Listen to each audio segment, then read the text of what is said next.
Yo, y'all know what it is. King Rasta. I came across some videos today about this clergy, this reverend up in Detroit, Michigan.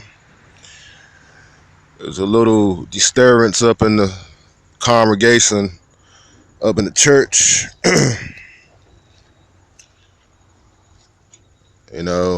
This new movement of brothers and sisters in Detroit feel as though these clergies are jacklegs and rip-off artists. So they want to start some upheaval. They started some upheaval up in the church to speak.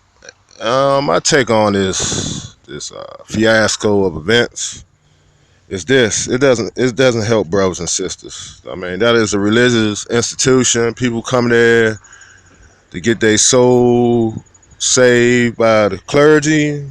They come there to worship Christianity, and we don't need this on both sides. I heard the guy talking about what the materialistic gains the Reverend the clergy has acquired through his ministry. He drives a Rolls Royce, and I seen that big diamond ring had on his finger and all that. Okay, that's materiality, bro.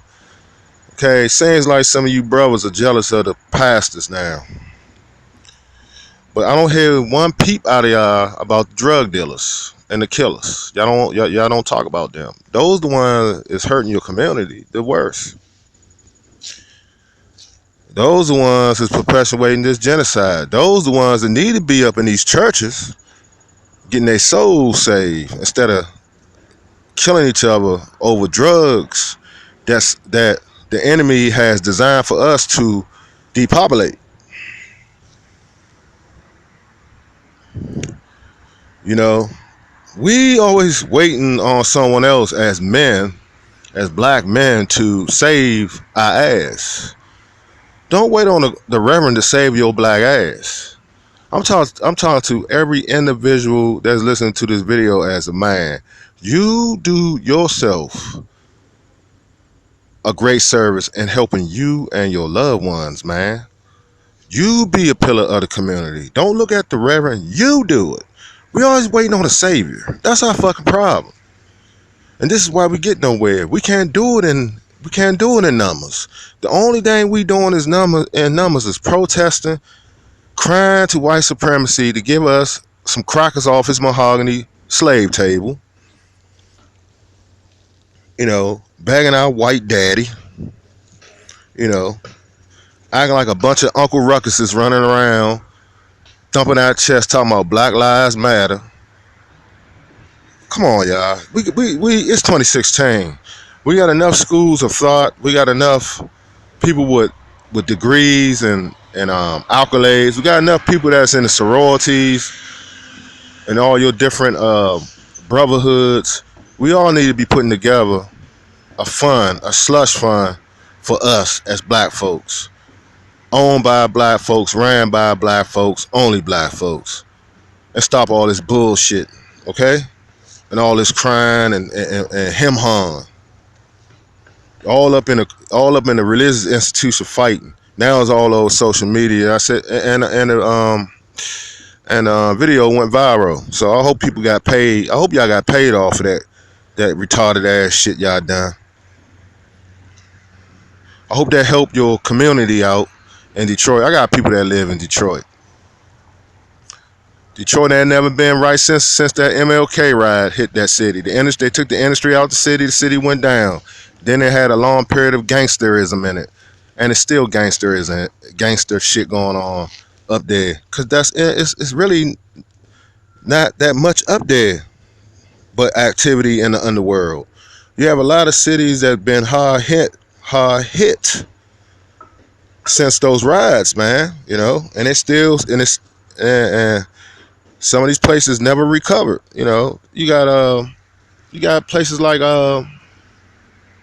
certain parts of PA. That's not due to that. That's due to the coal mining, steel mills. They took the steel mills industry. It's industry. Like Gary, Indiana, they took all the industry out. So if there's no industry, it's no jobs. The economy is fucked. You know, dead cities, if you will, cemetery cities, and suburbs, like a cemetery. But y'all got to these activist movements is suspect, and you always got agents up in the church house that work for the government, CIA. You got the agents in the church house. The devil does go into the church house to see what these reverends are talking about. My only look, brothers, this ain't about no bashing or hurt no one on both sides of the track. I'm not about that. I'm giving y'all a solution to y'all problem. King Ross is giving you a solution. Now, instead of being jealous somewhat of the clergy getting all these material possessions off of his ministry, y'all now you need to, it's like, it need to be a code of ethics, just like the man said. Just like the man said in the video, y'all need to call this man, notify this man, have a sit down with this man, come at the table with this man and talk as men and do as men and get shit resolved. Okay? You don't have to resort to violence. You know what I'm saying? And I'm gonna tell you how it's supposed to be done. The clergy supposed to work with the grassroots activists and you so-called drug dealers. If you wanna get out your you wanna get you getting tired of your man's getting killed by rivals, gang members, you getting tired of going to funerals, you getting tired of looking over your back. Maybe it's time for y'all to put down your fucking guns. Do away with that poison y'all selling to your own people and work with the activists and work with the clergy and get the damn thing done. And put that ill-gotten gang money into something that can generate money for the economy within the infrastructure of your communities. This is how you build capital. And get law degrees if y'all want to pursue law and the ins and out far as being a bounty hunter or a regular police officer. I mean, come on, man. This supposed to be the free and the brave. We can build our own police precincts. We can police our own communities. You know what I'm saying? See?